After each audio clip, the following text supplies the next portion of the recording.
कहकर बलाई सिर पर प्याज से भरी टोकरी रखकर घर की ओर लौटता है। उस बांस के जंगल के ऊपर बैठी चुड़ैल की नाक तक पहुंचती है।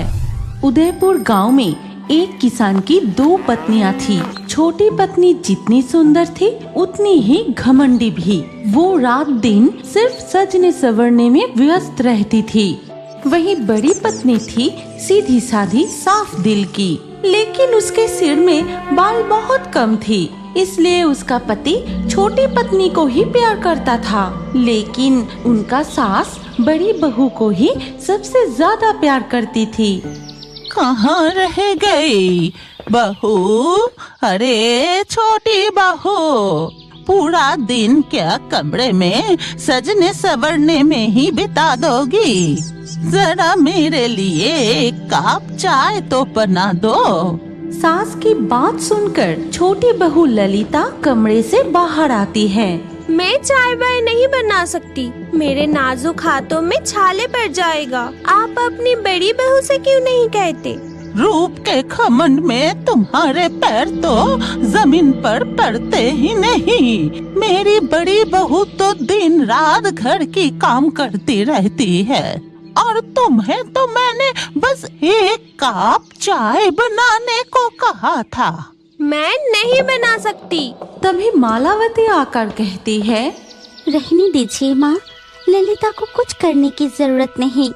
आप बैठिए, मैं अभी आपके लिए चाय बना लाती हूँ। ये कहकर मालावती सास के लिए चाय बनाकर लाती है। फिर धीरे धीरे शाम होने लगती है। उधर तब खेत में अब मैं घर लौट जाता हूँ, शाम होने को आई। इतना प्यास काफी है, अंधेरा होने से पहले लौटना होगा। ये कहकर बलाई सिर पर प्याज से भरी टोकरी रखकर घर की ओर लौटता है। जब वो चलते हुए बांस के जंगलों से गुजर रहा था, तब लगभग अंधेरा छा गया था। पूरा अंधेरा छा गई, ऊपर से ये बांस का जंगल कितना घना है। मुझे और भी तेज चलना पड़ेगा। बलाई की प्याज से भरी टोकरी की खुशबू उस बांस के जंगल के ऊपर बैठी चुड़ैल की नाक तक पहुंचती है। कौन प्याज लेकर जा रहा है? पुराने दिनों की यादें ताजा हो गई। कितनी खुशबूदार प्याज है। कितने दिन हो गए चबा चबा कर प्याज नहीं खाए। ये कहकर प्याज खाने वाली चुड़ैल उड़ते उड़ते बलाई का पीछा करने लगती है। बलाई घर पहुंचकर कहता है, माला, माला, क्या तुम्हें सुनाई नहीं दे रही? इधर आओ। कमरे में बैठी बैठी क्या कर रही हो? मैं पूरा दिन खेत पर काम करके घर लौटा और तुम बैठी बैठी आराम कर रही हो। बलाई की आवाज सुनकर बड़ी पत्नी मालावती एक गिलास शरबत लाकर पति को देती है। फिर शरबत पीने के बाद वो माला से पूछता है, माला, मेरी छोटी पत्नी ललिता कहाँ है? पूरा दिन ललिता को नहीं देखा, कहाँ है वो? ललिता कमरे में श्रृंगार कर रही है। आप हाथ मुंह धो के आराम कीजिए, मैं रसोई में जाकर रात का खाना बनाती हूँ। फिर मालावती रसोई में चली जाती है और ये सब कुछ उनके आंगन के इमली के पेड़ पर बैठी प्याज वाली चुड़ैल देख रही थी। वो किसान अपनी बड़ी पत्नी से बिल्कुल भी प्यार नहीं करता। देखो तो जरा छोटी पत्नी क्या कर रही है। फिर जब बलाई छोटी बहू ललिता के कमरे में जाता है, तब ललिता, आपको आने में इतना देर क्यों हुआ? पता है, आप जब घर पर नहीं रहते तो बड़ी बहू मुझसे दिन भर घर की काम करवाती है। मेरा शरीर एकदम कमजोर हो गया है। अगर ऐसा ही चलता रहा तो मैं मायके चली जाऊंगी। ललिता की बातें सुनकर बलाई गुस्से में रसोई में जाता है। बड़ी बहू, तुमने फिर से छोटी बहू से काम कराया। मैंने तुम्हें कितनी बार मना किया है कि छोटी बहू से काम मत करवाना।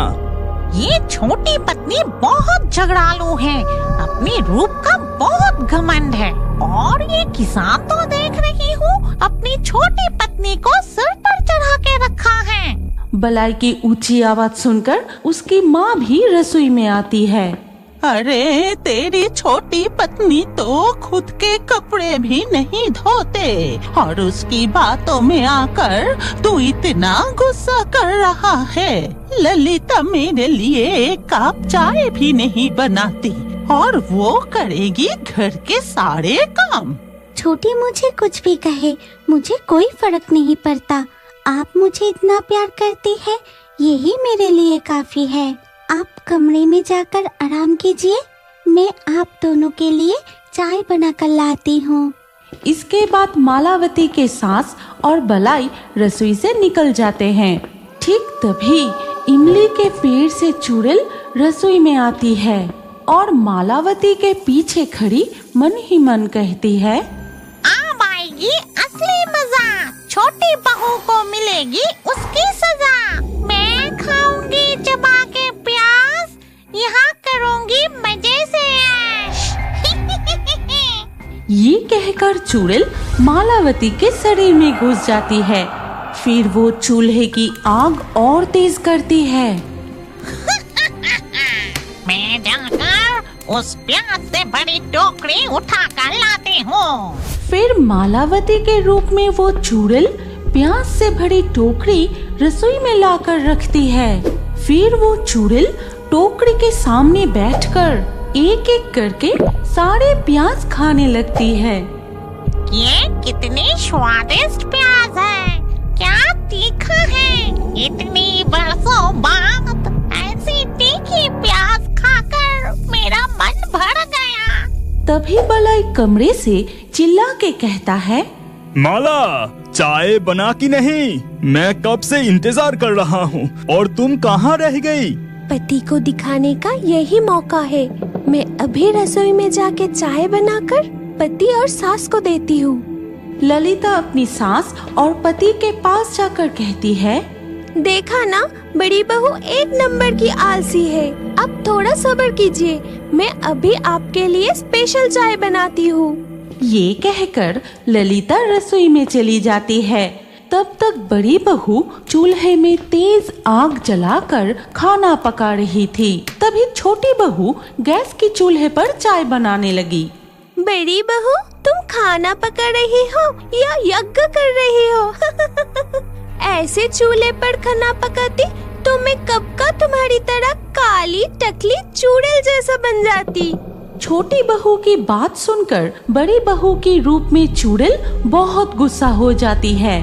तेरी बहुत घमंड है ना? अभी तुझे मजा चखाती हूँ। ये कहकर चुड़ैल मन ही मन मंत्र पढ़कर एक अदृश्य प्याज ले जाके उबलते हुए चाय में डाल देती है। लेकिन छोटी बहू को पता ही नहीं चलता। वो चाय लेकर सास और पति को देती है और जैसे ही वो दोनों चाय पिया, ये तुमने क्या बनाई है? चाय में प्याज की स्वाद क्यों है? हे भगवान, तुमने चाय में अदरक की जगह प्याज डाल दिया क्या? कितनी घटिया चाय है। थू थू। नहीं, मैं तो आपके लिए स्पेशल चाय बनाई थी। प्याज की दुर्गंध कहाँ से आ गई? और उधर बड़ी बहू के रूप में प्याज खाने वाली चुड़ैल प्याज से तरह तरह के स्वादिष्ट खाना बनाकर अपने पति और सास को परोसने लगती है। माँ, छोटी, ए जी, सुनती हो? आप सबका खाना तैयार है, खाना शुरू कीजिए। इसके बाद सभी खाना शुरू करते हैं। फिर प्याज से बनी तरह तरह के स्वादिष्ट खाना खाकर, बड़ी बहू, वाह, क्या खाना बनाई हो। ऐसे स्वादिष्ट प्याज से बने खाना पहले मैंने कभी नहीं खाया। अच्छा लगा सुनकर कि तू बड़ी पत्नी की भी तारीफ करता है। बड़ी बहू की तारीफ सुनकर छोटी बहू को बहुत जलन होती है। फिर खाना खाके सब अपने अपने कमरे में चले जाते हैं। लेकिन बड़ी बहू रसोई में जाती है। मुझे अभी भी प्याज खाने की मन हो रहा है, जाके कुछ प्याज खाती हूँ। ये कहकर मालावती के रूप में चुड़ैल फिर से प्याज खाने लगती है। फिर कुछ प्याज वो पीसकर एक कटोरी में रख के उस पर जादू करती है। अब बड़ी बहू के सर पर इस जादुई प्याज का रस लगा देती हूँ, जिससे उसके सिर पर घने लंबे बाल उग जाएंगे। ठीक तभी छोटी बहू ललिता रसोई में आती है। अरे बड़ी बहू, सिर पर क्या लगा रही हो? मेरे सिर के बाल कम है, इसीलिए प्याज का रस लगा रही हूँ। प्याज के बहुत गुण होते हैं, पता है? इसे चेहरे पर लगाने से चेहरा दूध जैसी निखर जाती है। नाटक बंद करो। चाहे जितना भी कोशिश कर लो, तुम मेरे जैसा खूबसूरत कभी नहीं बन सकती। फिर ललिता रसोई से निकल जाती है। अगले दिन सुबह जब मालावती आंगन में कपड़े सुखा रही होती है, उनके घने काले बाल देखकर ललिता और बलाई हैरान हो जाते हैं। माला, माला, आज तुम बहुत खूबसूरत लग रही हो। तुम्हारे घने लंबे बाल तुम पर बहुत अच्छा लग रहा है। मतलब उस प्याज का रस में इतना गुण है कि रातों रात बड़ी बहू के बाल हो गए। अगर बड़ी बहू मुझसे ज्यादा सुंदर हो गई, नहीं नहीं, ऐसा नहीं हो सकता। मैं अभी चेहरे पर प्याज का रस लगाऊंगी और उससे ज्यादा खूबसूरत बन जाऊंगी। ये कहकर ललिता पिसा हुआ प्याज का रस अपने चेहरे पर लगा लेती है और कुछ देर बाद जब वो आईने में देखती है, अरे ये क्या, मेरे चेहरे पर तो चिंपैंजी के जैसा बाल आ गए। हे भगवान, ये क्या हो गया? तभी उसके सामने वो प्याज खाने वाली चुड़ैल प्रकट होती है। फिर कहती है, ये सजा मैंने तुझे दी है। ये तेरे घमंड का फल है। तू बड़ी बहू को बहुत सताती थी, अब सबक मिली ना?